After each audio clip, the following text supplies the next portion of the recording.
Hey, good morning, everybody. 9:16 right now on Tuesday morning. Short week, right? After Labor Day yesterday. Hopefully, you had a great Labor Day weekend. The weather was pretty good here across Tampa Bay, wasn't it? We did have our typical afternoon showers and thunderstorms, but overall, you really couldn't ask for much better weather. The chance of rain was relatively low, and at least the first half, if not the majority of the day, was spent with sunshine, even though temperatures were pretty warm. But nevertheless, we are in the, well, not the middle, but at least the first week of September, heading toward the middle of September in the peak of hurricane season, and the tropics are really starting to ramp up after a very, very quiet period from July into the majority of August. We didn't have a thing to talk about, but here we are. We've got two named systems out there, Hurricane Danielle and Tropical Storm Earl, and two tropical waves that have come off the coast of Africa that both bear some watching. Just a reminder, the peak of hurricane season is on September 10th, so here we sit on September 6th, really sort of staring the peak of hurricane season in the face. And the activity out there really leaves no doubt in or any question that we are certainly in September with all the activity out there. But guys, no concerns for the United States, much less Florida. Those two tropical waves that have come off the coast of Africa both have a chance of developing. That first one, the disturbance number one, has a 60% chance of developing. As it tracks to the west, you see it'll be moving generally to the west and then turn to the northwest. If it doesn't develop in this hashed area, it may not develop. I think conditions become a little bit less favorable as it moves a little bit farther west into the west central Atlantic. And then the second system coming off the coast of Africa today into tomorrow will still have a chance of development, but we'll see. Some forecast models do have it developing over the central Atlantic, but even either of these two don't like they're going to be a concern for us here in the United States. Obviously, still bears watching. Things can happen. The weather patterns can change over the next 10 days or so. So obviously, every single tropical wave with the potential for development needs to be watched closely. The latest on Tropical Storm Earl, last night at 11 o'clock, it looked like it was strengthening. It was well on its way to becoming a hurricane. It peaked with wind speeds at 70 miles per hour. You see wind speeds now are down to 70 or 65 miles per hour. So those winds have decreased. That we actually started to see it lose a little bit of its organization early this morning. So as of right now, it is still a tropical storm. It's battling a little bit of that wind shear. You see the wind shear is coming in from the west, and that's really having a significant impact on any sort of strengthening with Earl. So that westerly shear comes in and it sort of introduces some drier air and it tears apart the thunderstorms. So the development has at least paused for now with Earl. However, as the system starts to move more to the north and then to the north and east, it will start to move away from the shear, and that shear becomes less and less of an issue. So the forecast is for it to still become a hurricane, maybe later today, certainly probably through the day on Wednesday into Thursday. It will start to turn to the north and then to the northeast. And as it moves away from some of that shear, it really has a good chance of strengthening potentially to a Category 3 hurricane by Saturday morning with wind speeds up around 120 miles per hour. It'll graze the Canadian Maritimes and then shoot up into the North Atlantic and move farther and farther away from the United States. Here's Hurricane Danielle, just for some perspective. This one's quite a bit of ways away from us. Just to draw a quick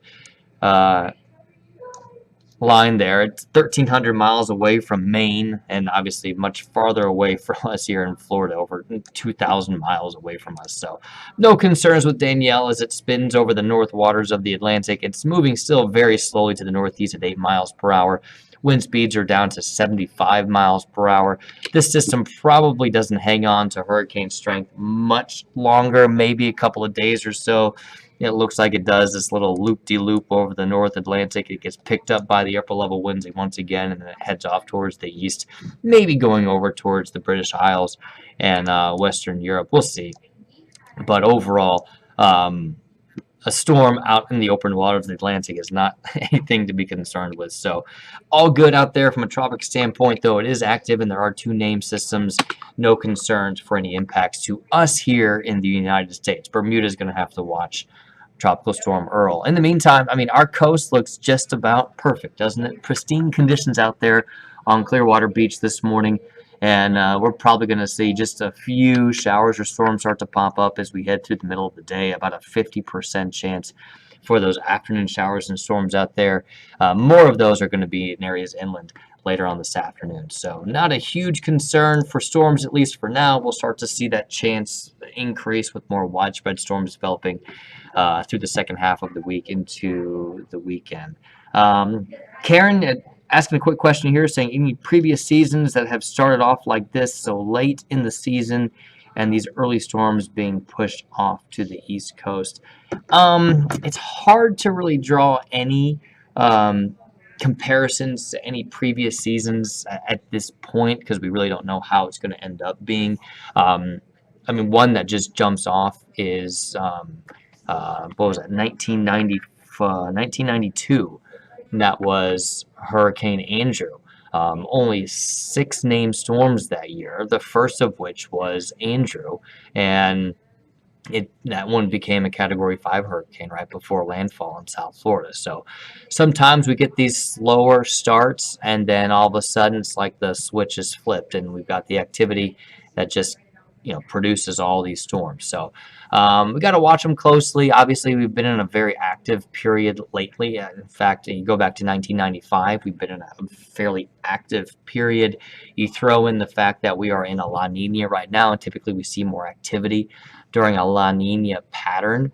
So there is some indication that we're still going to see a little bit more activity through the rest of hurricane season. Remember, we're hardly halfway through at this point. We really have to wait until we get into November and December to when we can start to really, turn our eyes away from the tropics. So right now, I think we just kind of have to watch it and just stay aware of what's going on out there. Let's see a few more questions here. All right, Diane saying this map is confusing. The storm heading for us, could it be affected by the other storms? I've survived more hurricanes than most. It's been giving me a great fear of storms. I've seen hurricanes turn on a dime. I lost a house to Charlie. My nerves are shaking. All right, Diane. So let me try to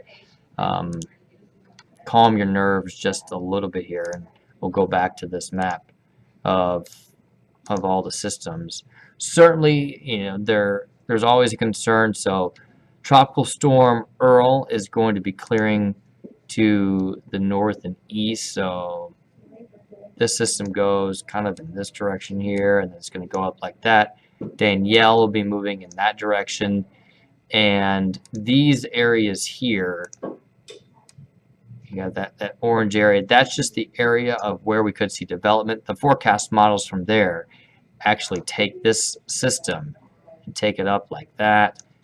And then the second system right here, that area of development, that one also looks like it would be going off in generally that pattern. There's a high pressure system that's sitting kind of right here, and it's helping to deflect and steer a lot of these tropical systems. That's why we're seeing that general motion, that clockwise motion, if you will, of all those systems moving away and then just tracking kind of around it like that. So no concerns right now. I think if we saw something develop down in the Western Caribbean, down in this area right here, we'd have to watch that because we might see kind of that general flow, potentially bring something up into the Gulf. But even so, there's some indication that if we saw something develop, that even those systems might just track off towards the west. So I think here in Tampa Bay and really the Florida Peninsula altogether, I think we're going to be okay for now. The general weather pattern that would steer these systems, even if they do develop, keep them away from Florida at this point. So obviously still you got hurricane season, about halfway through. September 10th, the peak of hurricane season. And then from there, we have to start watching more of these frontal boundaries that drop in from the north. Those fronts can help stir up some tropical activity as they stall out there through Florida and then the Gulf of Mexico. So there's always something to watch this time of the year, but at least right now, there's no real indication that we have to be particularly concerned about anything that does develop. But of course, like you said, I mean, Diane, you're right by saying there's always something you got to watch. They can turn if they slow down a little bit. Maybe they don't get picked up by the upper level winds. So always something to keep an eye on. But at least right now and over at least the next 10 days or so, I think we're in good shape. But we'll keep you posted. We'll keep checking back with more updates here on Facebook and YouTube, and as well as right on TV to let you know if there's anything to keep an eye on. We're watching these things way out, 4,000 miles away, coming off the coast of Africa. So we keep an eye on them from the very beginning, and then if they do become something to be a little more concerned with, we will, of course, let you know. So that's all I've got for you guys today. Take care. No worries. Rest easy. Let's just get through the week, and we'll make sure to pass along any information if we need to. Guys, have a great Tuesday, and we'll catch you next time.